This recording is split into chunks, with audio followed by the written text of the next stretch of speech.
Cut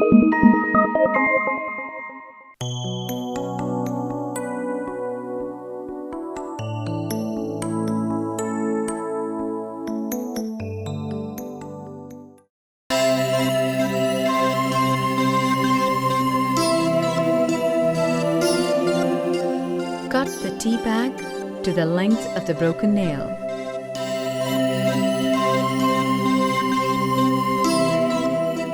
Apply the entity glue.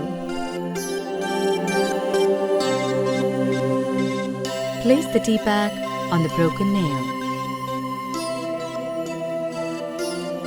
Apply the top coat and seal the edge.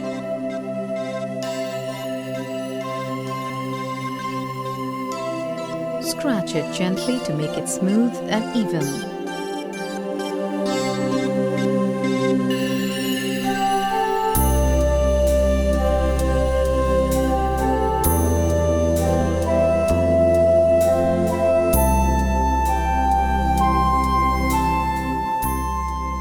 Wipe it. Apply base coat. Leave it to dry.